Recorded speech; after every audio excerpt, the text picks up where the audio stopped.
ने आपको बहुत सी चीज़ें बताई, बहुत सारी वीडियो बनाई आपके लिए महाभारत से रिलेटेड। मतलब आपको कई सारी जानकारियाँ भी प्राप्त हुई होंगी हमारे चैनल से, हमारी वीडियोस से।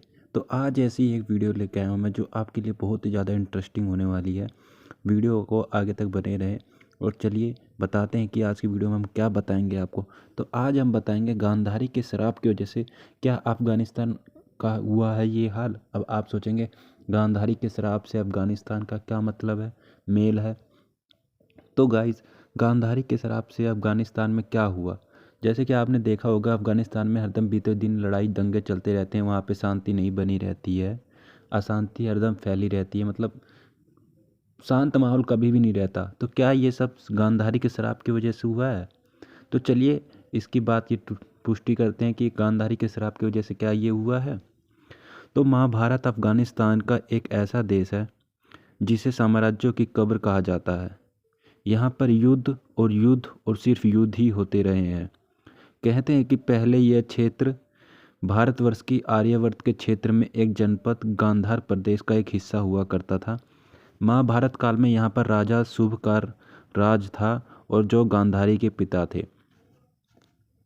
कहते हैं कि राजा शुभ की पुत्री गांधारी ने धृतराष्ट्र से मजबूरीवश विवाह किया था। इसका कारण थे भीष्म पितामह।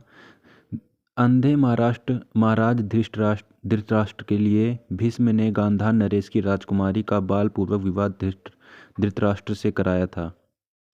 गांधारी के पुत्र को कौरव पुत्र कहा गया है, लेकिन उनमें से एक भी कौरव वंशी नहीं था। धृतराष्ट्र और गांधारी के 99 पुत्र और एक पुत्री थी जिन्हें कौरव कहा जाता था। गांधारी ने वेद व्यास से पुत्री होने का वरदान प्राप्त किया था। इस वरदान के चलते ही गांधारी को 99 पुत्र और एक पुत्री मिली थी। उक्त सभी संतों की उत्पत्ति 2 वर्षों बाद कुंड से हुई थी।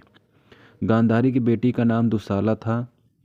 गांधारी जब गर्भवती थी तब धृतराष्ट्र ने एक दासी के साथ सहवास किया था, जिसके चलते युत्सु नामक पुत्र का जन्म हुआ और इस तरह कौरव 100 भाई हो गए थे।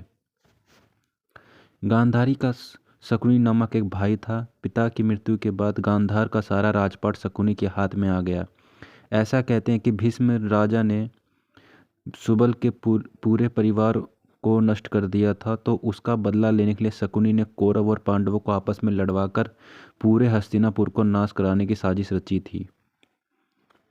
महाभारत के युद्ध में अपने 100 पुत्रों को खोने के बाद गांधारी ने क्रोध की अग्नि में जलते हुए श्री कृष्ण और शकुनी को यह श्राप दिया था। श्री कृष्ण को कहा था कि जिस तरह तुम्हारे कारण मेरे कुल का नाश हुआ है, उसी तरह तुम्हारे कुल का भी नाश हो जाएगा। और मौजूदा युद्ध के कारण जब श्री कृष्ण ने कुल के अधिकांश लोग मारे गए तो कृष्ण ने प्रभास क्षेत्र में एक वृक्ष के नीचे विश्राम किया। वहीं पर उनको एक भील ने भूलवश तीर मार दिया, जो कि उनके पैरों में जाकर लगा। इसी को बहाना देकर श्री कृष्ण ने देह को त्याग दिया। उसके बाद द्वारिका नगरी समुद्र में डूब गई। इसी प्रकार गांधारी ने 100 पुत्रों की मृत्यु का जिम्मेदार शकुनी को भी माना। गांधारी ने गांधार नरेश शकुनी को श्राप दिया कि मेरे 100 पुत्रों को मरवाने वाले गांधार नरेश, तुम्हारे राज्य में कभी शांति नहीं रहेगी, वह हमेशा आपसी में उलझा रहेगा।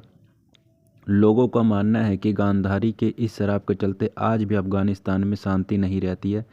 तालिबान से पहले और तालिबान के बाद और फिर से तालिबान के कब्जे के दौरान अभी तक निरंतर इस देश में अशांति साम्राज्य कायम है।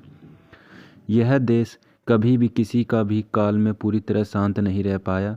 एक कहानी भी प्रचलित है कि सिकंदर अफगानिस्तान को जीतने के लिए संघर्ष कर रहा था, तो उसकी मां ने एक चिट्ठी भेजी जिसमें लिखा हुआ था कि दुनिया को जीतने वाला सिकंदर एक छोटे से अफगानिस्तान को क्यों नहीं जीत पा रहा है। तो इस पर सिकंदर ने चिट्ठी का जवाब देते हुए उसके साथ अफगानिस्तान की मिट्टी भी भेज दी।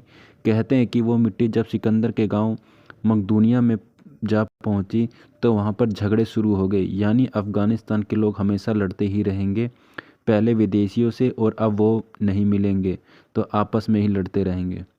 तो गाइस, कैसी लगी आपको यह जानकारी अफगानिस्तान से रिलेटेड और महाभारत के गांधारी के श्राप से कि अफगानिस्तान में क्यों हलचल मची रहती है, क्यों वहाँ पे शांति नहीं बनती है।